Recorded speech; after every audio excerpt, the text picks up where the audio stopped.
Okay, on the inside, I'm gonna press on the base outside the pot. Press down and hold position right there. On the inside, I'm gonna press out over the top and start moving up. And you see that wave form? My finger here is gonna be behind that wave, smoothing it out as I move upwards.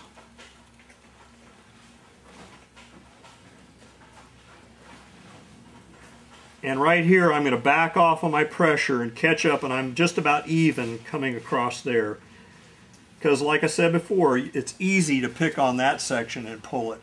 I want to leave stuff behind, so I end up with the same thickness top and bottom.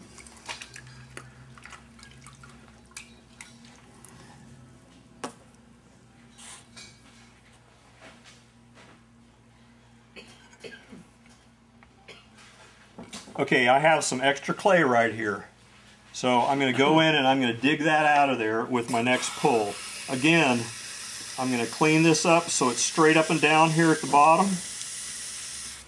This is wasted clay one way or the other. You're going to either trim a little off right now and then pull a lot more, or if it's tapered off like that, you can't pull down there because you're scooping in. You can't get at the very bottom of the pot to start lifting from the very bottom, way down there at the wheel head. So clean it off. So now this hand can dive in underneath that right there. I'll press in underneath because I'm right on the wheel head. The inside hand takes off and starts heading up, and now I tuck in behind it. And that wave forms, and I have just thinned some out down there. I've got some lift out of it. Right now I'm just going through the motions. Just going through the motions here. And then letting go, evening up the rim of the pot.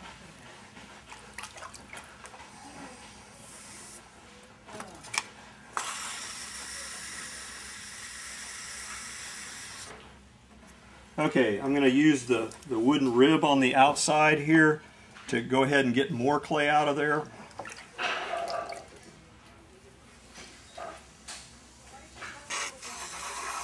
Okay, I block flat up against the bottom of the pot right there. As I start pushing out, I relax and roll in underneath, and there the wave is formed. Now I'm lifting and staying behind that ridge, that wave, as it comes up. And that's moving quite a bit of the clay that was left behind before.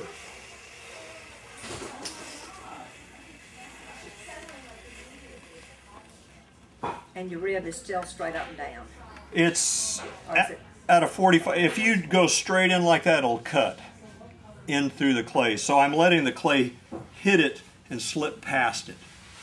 It feels awkward the first couple of times you try it. But as soon as you get the feel for it, and quit cutting up your clay, then you know you'll settle in and get the right feel if you just go ahead and give it a try. Okay.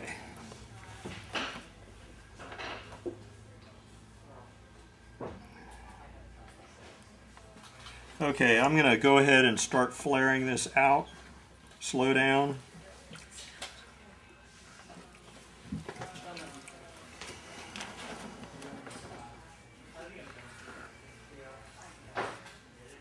This first pull, I will go ahead and get some more clay out of this as I do the shaping pull. So I am lifting and pulling a little bit as I go ahead and start putting some shape into the pot. This is really the last chance for me to get any more thinness down there at the bottom.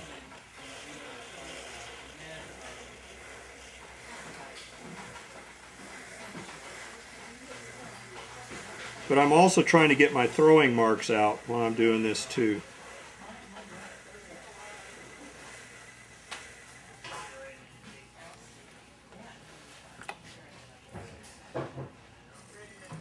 When you're working on the surface of the pot, you work up some of the slip, the cream on the pot. On some of these techniques over here, if you leave some of that really fine slip behind, it will change the color of a sagger firing, because you have different porosity of clay there, and it will take or not take some of the fumes. So, you know, try not to let water run down the pot, try not to leave a lot of slip behind on the pot, try to keep the surface consistent. How many pounds did you start with? I don't know. probably about 1 3/4.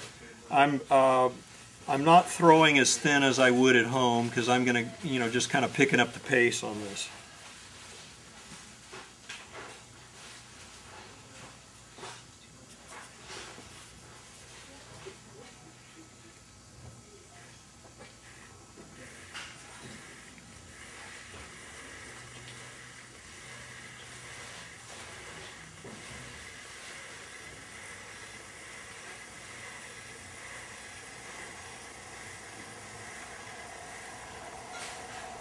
Now I have left some extra clay up in here, which is going to allow me to collar this in if everything works out and get a narrower opening on it than I did on the last piece. And now is the time when you really got to start monitoring the liquid and junk on your hands, because if it drops off on the pot now, you're going to leave a mess on the surface.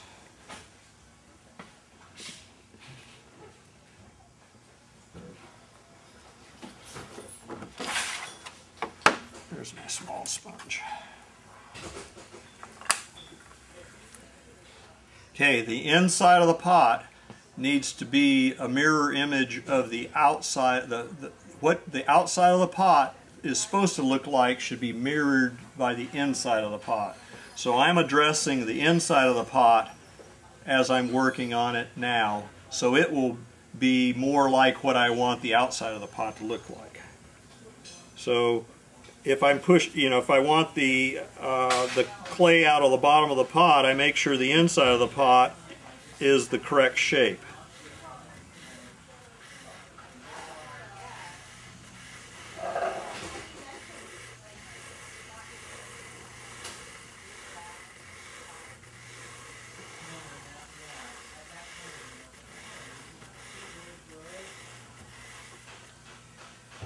And this clay on this thing needs to be gotten rid of, otherwise you'll end up, it's like you'll end up texturing the outside of the pot with that clay. So keep the rib clean.